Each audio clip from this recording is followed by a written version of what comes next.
구역공과 25가 기도로 시작하도록 하겠습니다. 하나님 아버지 감사합니다. 오늘 이 시간을 통하여서 더욱더 깊이 그리스도를 깨닫게 하시고 하나님께서 우리에게 주신 율법과 십계명을 통한 하나님의 사랑과 은혜를 깊이 누리는 시간 되게 하여 주옵소서. 감사드리며 살아계신 예수 그리스도의 이름으로 기도합니다. 아멘. 오늘 구역공과 25가 구원받은 자에게 주신 사랑의 법인 십계명에 대한 부분을 살펴보도록 하겠습니다. 먼저 함께 문답 함께 읽기를 보도록 하겠습니다. 먼저 42문에서는 십계명의 강령, 요약은 무엇입니까? 라고 질문하고 있습니다. 우리 답을 함께 같이 읽어보도록 하겠습니다. 십계명의 강령은 우리의 마음을 다하고 성품을 다하고 뜻을 다하고 힘을 다하여 주 우리 하나님을 사랑하고 또 이웃을 우리 자신과 같이 사랑하라 하신 것입니다. 10가지의 십계명, 10가지의 계명이 있죠. 그 계명을 요약하면 우리 모든 것을 다해서 하나님을 사랑하고 또 그와 함께 또 동시에 이웃을 우리 자신과 같이 사랑하라고 요약할 수가 있는 것입니다. 43문에서는 십계명 서문은 무엇입니까? 라고 물어보고 있습니다. 대답을 함께 읽어보겠습니다. 십계명의 서문은 이러한 말씀입니다. 나는 너를 애굽 땅 종 되었던 집에서 인도하여 낸 내 하나님 여호와니라. 십계명 시작하기 전에 하나님께서 먼저 이 말씀을 주셔서 그들을 구원하신 하나님께서 그들에게 이 계명을 주신 것을 또 말씀하고 있습니다. 제43문에서는 십계명의 서문이 우리에게 교훈하는 것이 무엇입니까? 라고 질문합니다. 답을 함께 같이 읽어보도록 하겠습니다. 십계명의 서문이 우리에게 교훈하는 것은 하나님께서 주님이시고 우리의 하나님이시며 구속자이시므로 우리가 마땅히 그의 모든 계명을 지켜야 한다는 것입니다. 십계명을 통하여서 또 서문을 통하여서 우리는 하나님만이 우리의 구원자 또한 나의 하나님, 나의 주님이 되신다는 것을 깨닫고 그 하나님께 그 하나님의 말씀의 계명에 순종해야 된다는 것을 확인해 볼 수가 있습니다. 그럼 서론부터 우리가 확인해 보도록 하겠습니다. 십계명에 대한 오해를 잠깐 보면요. 일부 성도들이 하나님이 주신 율법인 십계명에 대해서 성도를 억압하는 어떤 무거운 짐으로 생각하는 경우도 있습니다. 또는 어떤 사람은 착각하기를 구원을 얻기 위해서 이 계명을 지켜야 된다는 그 조건으로 오해하는 경우도 있습니다. 하지만 여러분 성경을 보면 십계명은 구원의 은혜를 받은 성도들에게 사랑으로서 지켜야 되는 내용으로서 십계명을 주셨습니다. 에베소 2장 8절과 9절 보면 너희는 그 은혜에 의하여 믿음으로 말미암아 구원을 받았으니 이것이 너희에게서 난 것이 아니요 하나님의 선물이라 행위에서 난 것이 아니니 이는 누구든지 자랑하지 못하게 함이라. 은혜에 의해서 믿음으로 이것도 하나님의 선물이죠. 구원을 우리에게 주신 것입니다. 자랑할 것이 없죠. 행위에서 난 것이 아니기 때문에 그렇습니다. 요한복음 14장 15절에는 너희가 나를 사랑하면 나의 계명을 지키리라. 예수님을 사랑하는 사람은 예수님의 계명을 지킵니다. 하나님을 사랑하는 사람은 하나님이 주신 계명을 반드시 또한 마땅히 지키게 되는 것입니다. 그래서 구원받은 자에게 주신 율법이 십계명입니다. 율법을 지키는 것이 결코 구원의 조건이 아닙니다. 율법은 구원받은 자에게 하나님의 자녀답게 하나님의 백성답게 살아가는 올바른 행복한 그 어떤 지도 역할을 하는 것입니다. 갈라디아서 2장 16절 말씀하기를 사람이 의롭게 되는 것은 율법의 행위로 말미암음이 아니요 오직 예수 그리스도를 믿음으로 말미암은 줄 알므로 우리도 그리스도 예수를 믿나니 이는 우리가 율법의 행위로서가 아니고 그리스도를 믿음으로써 의롭다함을 얻으려 함이라. 율법의 행위로서는 의롭다함을 얻을 육체가 없느니라. 신명기 10장 13절에도 내가 오늘 내 행복을 위하여 내게 명하는 여호와의 명령과 규례를 지킬 것이 아니냐. 율법의 행위로서는 구원을 얻는 것이 아니라 믿음으로 그리스도를 믿을 때 우리는 하나님의 은혜로 구원을 받게 됐습니다.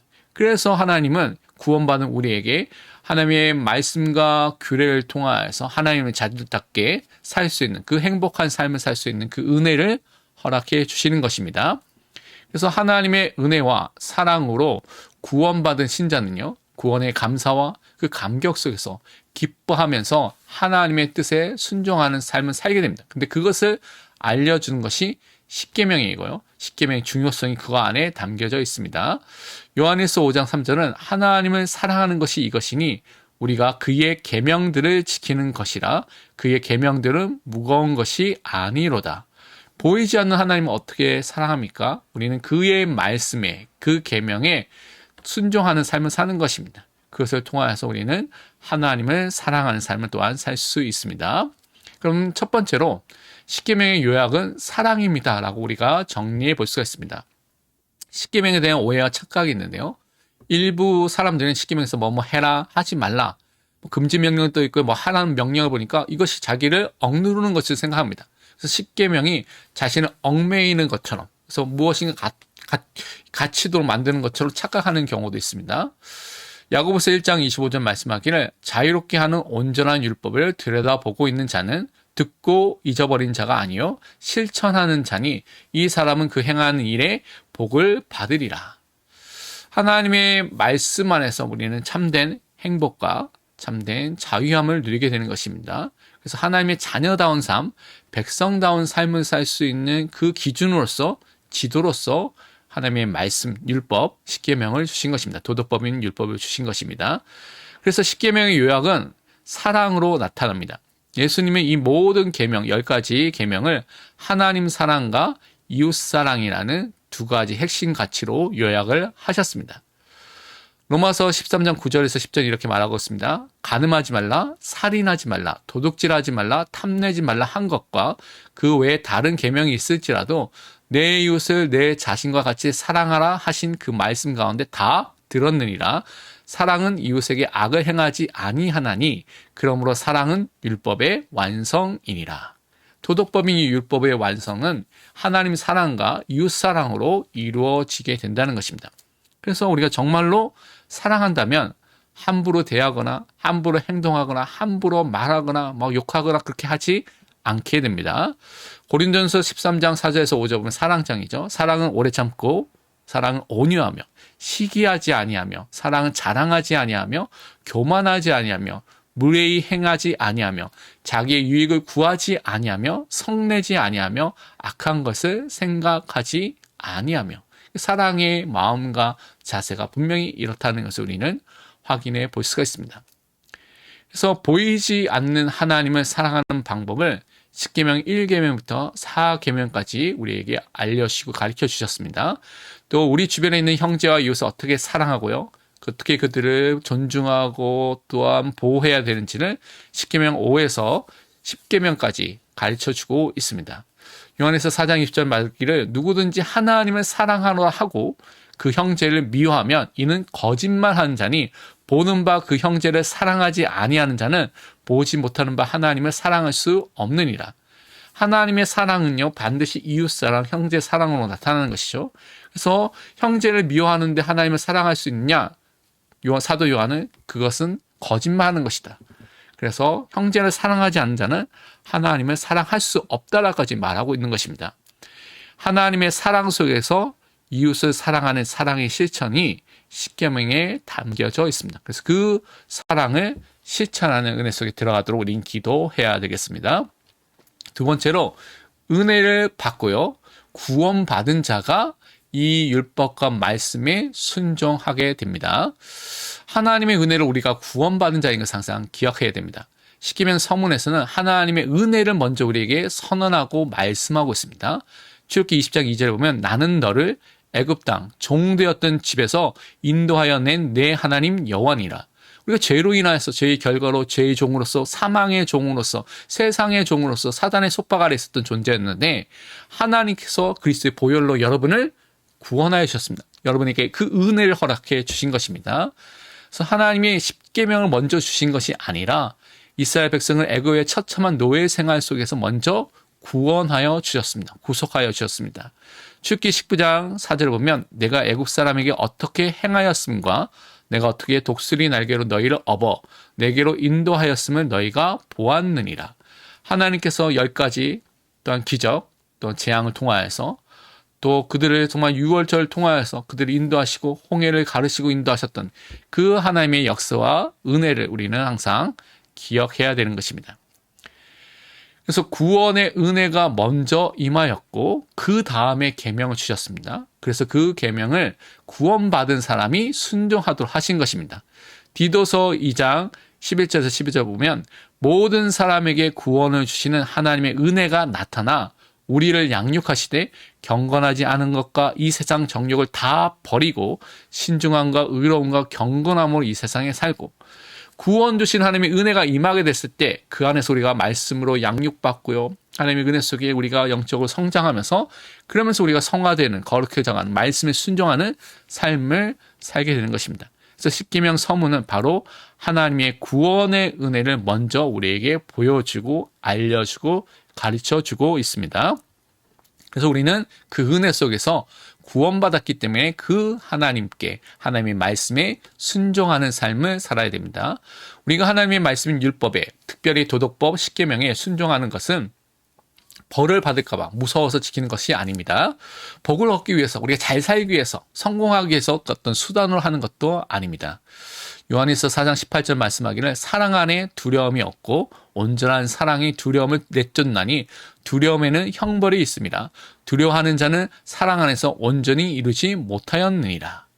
우리가 참된 사랑 안에 있으면 두려움이 아니라 사랑 안에서 참된 기쁨과 즐거움으로 우리는 순종하고 하나님 따라가게 되는 것입니다.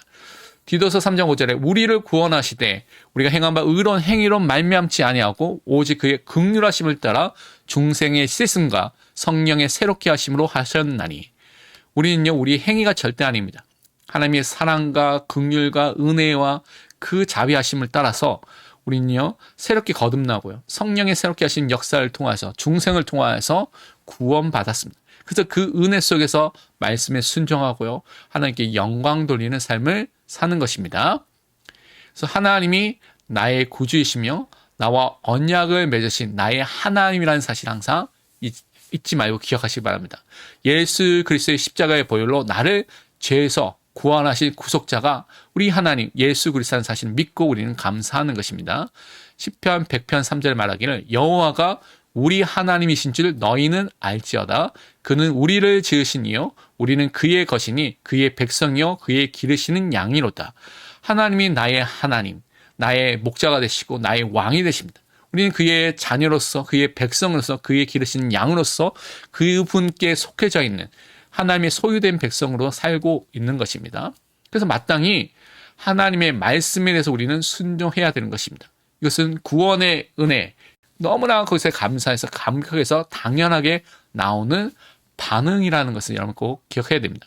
요한일서 4장 19절에 우리가 사랑함은 그가 먼저 우리를 사랑하셨습니다.